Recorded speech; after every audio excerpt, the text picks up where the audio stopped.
Hey guys and girls, welcome to another Sunday afternoon chat. We are right now, Pat Turner and I, driving through the mountains around Mena, Arkansas, and we are headed to Toledo Bend Reservoir. That's right, Toledo Bend. Been a long time since I've been on Toledo Bend. I'm gonna meet my buddy Roland Martin down there. Roland has been at Sugar Lake, fishing with Pedro Soares for the last couple, 2 or 3 lakes. Sugar Lake just across the border into Mexico from Texas. And we fished Sugar Lake many times. It's a great lake. Roland begged me to come down there and go fishing with him and Pedro, but I just couldn't take that many days off to go shoot television shows in a row. You know, we try to sprinkle those a few days in every week or so to get all of our television shows, or 26 television shows done for Jimmy Houston Outdoors. But anyway, we're going to do that, and then we're gonna fish a couple days at Toledo Bend, both for bass and for crappie. We've got Steve Johnson, I think is his name. I haven't met Steve. Roland's talked to him on the phone, said he's a super nice guy. A crappie guide. He guides for crappie on Toledo Bend. And then we have a bass fishing guide. I think his name's Josh, because we know several bass fishing guides on Toledo Bend. So we're going to do a little bass fishing, a little crappie fishing. And then we will be at the Bass Pro Shop store in Grand Prairie, the grand opening for the Bass Pro Shop in Grand Prairie, Texas. That's, of course, in the Dallas area. And what an opening that'll be. That's just coming Wednesday night, and I think it starts at 6 o'clock. We'll be doing the grand opening out in front of the store, and then everybody will be able to go in the brand new Bass Pro Shop store. It'll be the newest store in the nation, the latest grand opening. Roland Martin will be there with me. I'll be doing the emceeing. We'll be in an autograph line for 2 or 3 hours. We've also, my buddy Larry Nixon will be there. Charlie Evans will be there with the Paw Patrol people. So if you got kids that love the Paw Patrol, bring them by and let them get a picture taken with the Paw Patrol and Charlie Evans. And Charlie Evans, professional fisherman. Tommy Martin, who's a professional fisherman that won the Bassmaster Classic one time and just a tremendous fisherman for a lot of years. He will be there.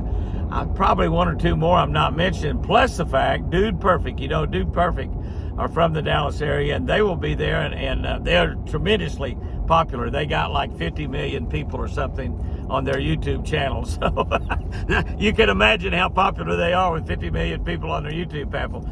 They're wild and crazy guys. I've watched some of their videos, and they are wild and crazy guys. They have very entertaining videos, and just pretty cool. I've not met any of them. I'm kind of anxious to meet them myself, to be honest with you. Anybody's got 50 million people on their YouTube channel, they got to be pretty cool to be that entertaining and to have that many people on there. But I understand, I looked at something that we have on our Facebook page. You can look on that Facebook page. I get a little more information about that. But on our Facebook page, it said the first 250 families get to take their picture with Dude Perfect.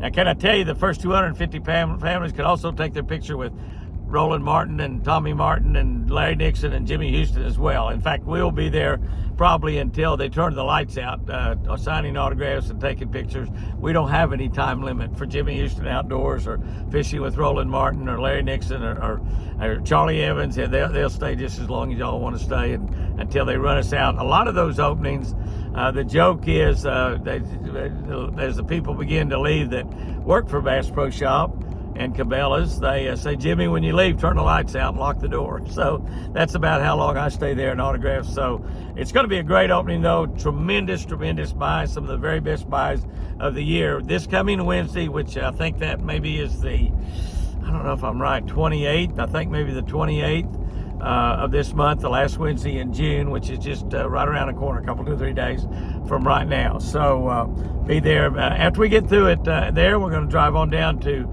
Delacroix and be at Woodland Plantation.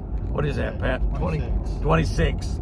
26, Pat says, not the 28th. Wednesday, the 26th, June 26th. We're going to go on down to Woodland Plantation, where Roland and I stayed last year. Incredible place to stay. Great food, great accommodations. It's really an old working plantation that had slaves and everything else. And it's just, it's a great place. And it's at Delacroix, Louisiana, which is south of New Orleans. And we're going to fish with Eddie Adams down there, who is just an incredible, remarkable redfish fisherman. And also going to fish with another individual down there for bass. We're going to do some bass fishing there also. One of the great things about Delacroix and Venice and that area down there. You got saltwater, freshwater, and you got brackish water. And you have freshwater fish and saltwater fish living in the exact same area. So it's an incredibly great place to go and fish. The Woodland Plantation is a beautiful place. Foster, the guy that owns that thing and runs it, just takes care of customers remarkably well. One of the things that's kind of interesting there that I just was kind of blown away by, they have a Catholic church right on the grounds on the Woodland Plantation.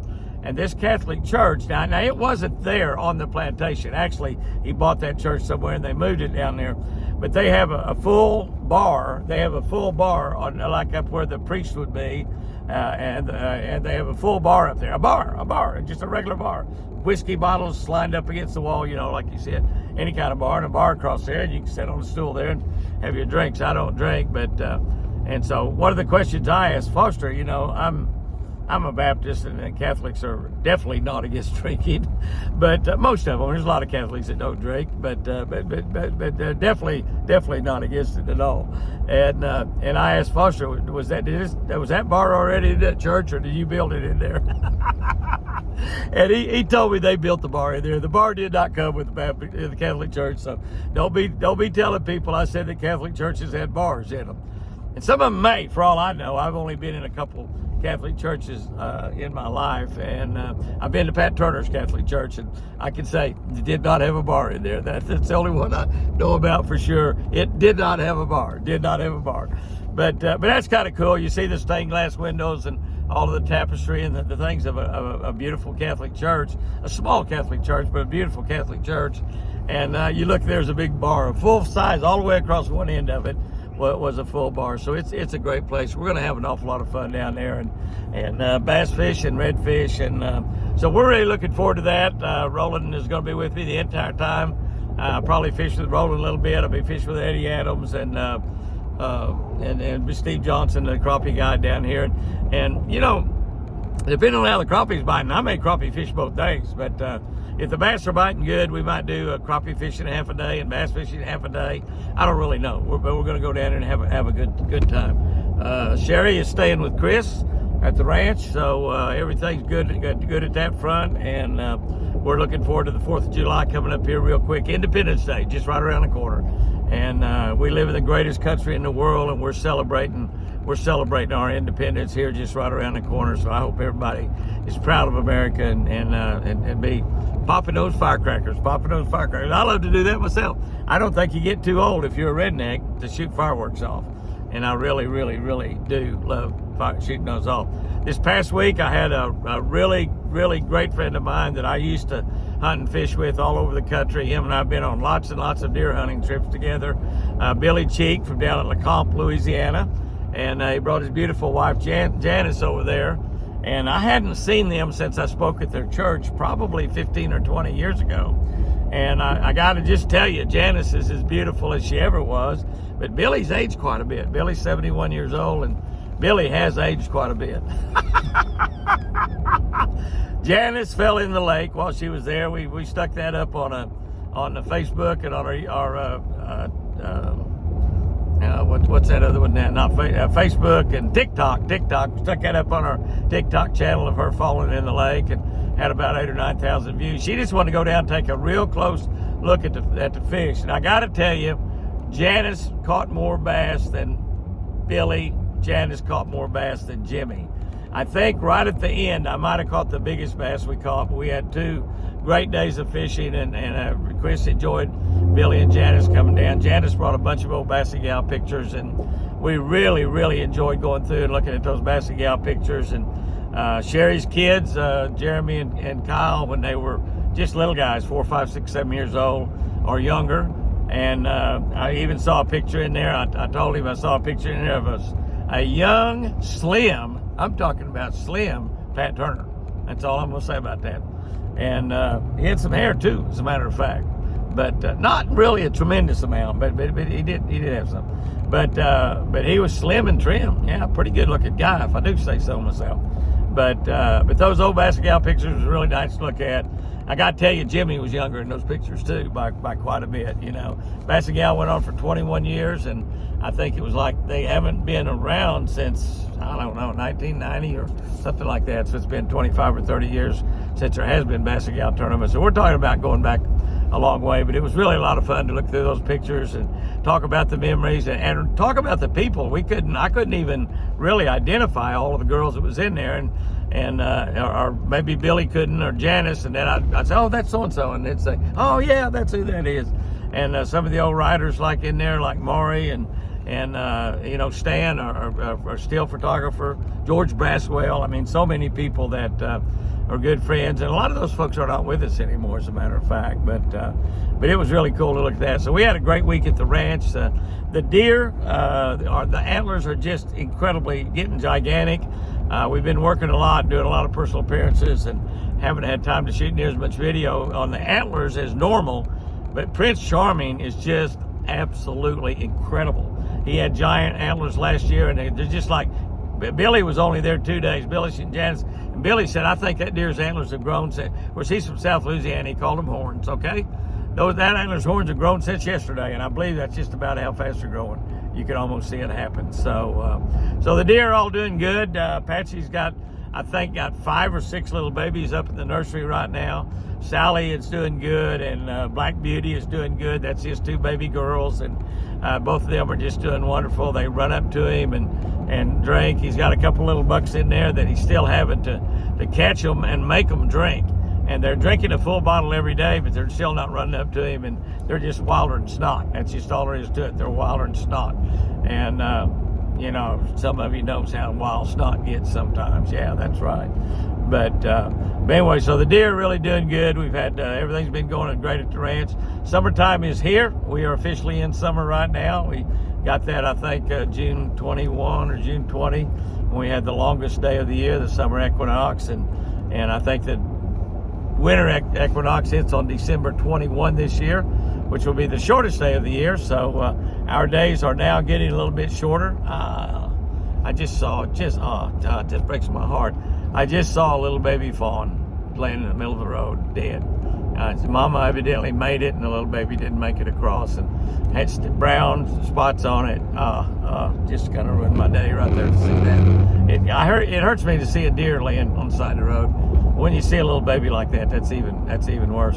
You know, when we start having our babies there at the Eagle, both deer on the run around on the wild, and deer that we raise in the pen and then turn them loose on the ranch.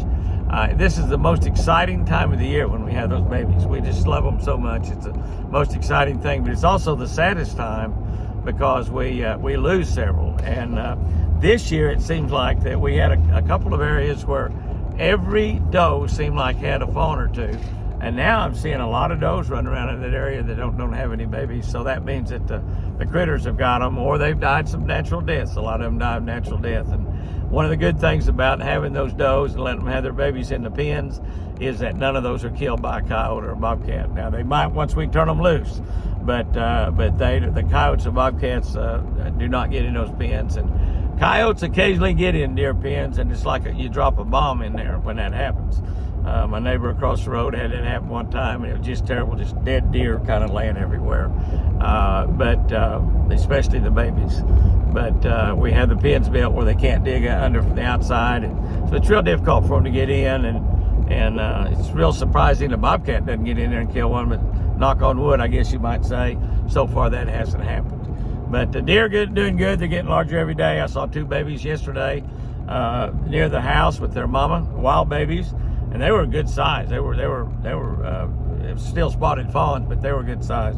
So everything is going good at the ranch. My little goose family that had only 1 gosling, that little baby goose looks just like its mom and daddy now, and almost as big as they are. So we were looking at that again. You'll get just a shot or 2 of those this week, because that baby is turned in, instead of a little fuzzy looking bird, it's turned into a Canada goose. Forrest is coming around about every day. His antlers are just absolutely beautiful, and they're typical. He's just a big, beautiful, typical deer. He's still eating out of my hand, but he seems like he's getting a little bit more wild all the time. So, gonna have a good week. We had a good week this last week. Another great week is coming out this week. no matter what's happening out there, make sure that you make your day great.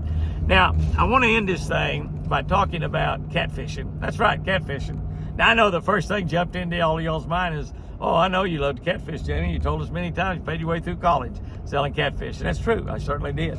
But our preacher this morning, not the preacher at Midway Hills Baptist Church, Shopper, but our preacher there at Keys Baptist Church. I went to church with the kids this morning because we left right after church. And so we went to kids with the church, and he got up there and he said that somebody asked him this week if he had ever been catfishing. And he said, oh yeah, I've been catfishing a lot. I do that I go catfishing quite a bit. And he said they looked at him kind of funny, like, oh my, that's terrible. And then all of a sudden he realized that wasn't the kind of catfishing they're talking about.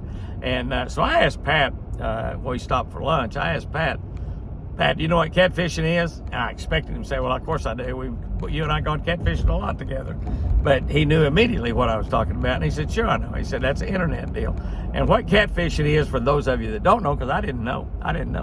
And I've heard them talking about fishing on the internet a lot, so I know they're fishing for information. So that's pretty easy, but I've never heard it called catfishing. Catfishing is where you pretend to be somebody that you're not. You're not using your own identity like we do on social media, but you're pretending to be somebody that you're not, and you're trying to trick somebody into believing things that are just fabricated or lies that you're making up, kind of like some politicians, and you're doing it in order to gain some sort of advantage. It might be sexual predators. It might be you might trying to meet somebody of the opposite sex for some illicit sexual motives, or it might be you might be trying to get some information or something from somebody that you can use as a bribe or something to extract money from somebody. Or it might be you're catfishing and you're trying to tell people you're something you're not in order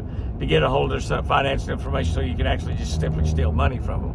So that's what catfishing really is. And so our preacher there at the Keys Baptist Church this morning preached his entire sermon on that, and his point was that maybe a lot of us out there think we really know who God really is, and we really know what kind of God we serve, and we need to really, really, really look at God, into what God really is. God is not somebody that's going to zap us out when we make a mistake. God is not somebody that's always trying to catch us doing something wrong. God He created us. He knows we're sinners. He knows we do things that are wrong all the time. And but we have to realize how big God really is. We have to realize, one of my favorite scriptures in the Bible is all things work together for the good of those who love God and are called according to His purpose. And if you're a Christian, if you're a born again believer, God's chosen you to be that. You're kind of like an adopted child. You're adopted into the family of God. He chose you. Now you had to accept that choosing from Him to become a Christian. But if you're a Christian, it means that all things that happen in your life, no matter what that is working together for your good. Doesn't say they're all great. Doesn't say they're all painless. Many times, some of the things that we go through in our life bring us to our knees. They're some of the most difficult things we can ever imagine. We're going through that now and have for the last 3+ years with Chris's stroke. But God said that all things, including that stroke, would work out for our good. And I can talk for a long time and name a lot of good things that's happened from that stroke. Also, for one thing, I've grown up a lot. And me, I've never really wanted to grow up, but I've been forced to grow up some in this, and not totally. I'm still not grown up yet. but there, you realize that how big God really is, and he's not an imposter. He's not faking. He's not trying to be somebody he's not. He's Almighty God, and He's bigger than we can ever imagine. And in thinking about that, we should trust Him completely. And that's what I think about when I think about my relationship with God. It's a relationship of complete trust. I still have people occasionally say, your wife's never going to walk again. I 100% believe God's going to heal Chris and she'll be walking.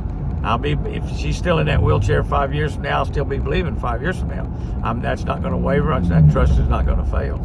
And one of the reasons I can trust God the way that I do is because of what I've seen God do in my life and what I know that God has the power to do. He has supernatural powers.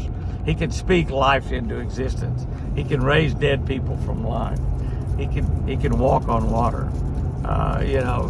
God has powers that we don't even begin to understand or comprehend. So it's easy for me to trust God. And if you're not trusting God, you might be not realizing who the real God is that you believe in. And you got to trust Him with everything. And when things don't go right, you got to trust Him even more. So, guys and girls, go out there and have you a great week. If you get a chance to go fishing, they're biting. Make sure you drink plenty of water. It's hot everywhere. Don't let them jump onto you and say that it's the hottest time ever, because it's not. Our meteorologist there in Oklahoma went through some things and named several years it's been hotter than all these hot days. And we've had 400 or 500 degree days already at Twin Eagle Ranch.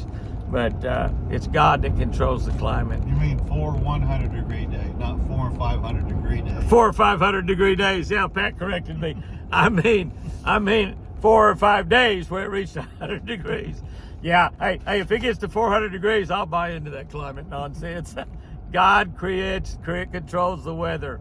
We don't. All right, guys and girls, have you a great one out there. Go fishing this week if you get a chance. Share this with all your friends and make sure they get on Jimmy Houston Outdoors, all 3 YouTube channels, Jimmy Houston Outdoors, Facebook, all of that. And remember, catfishing has more than one meaning. I sure do love you. Catfishing, more than one meaning.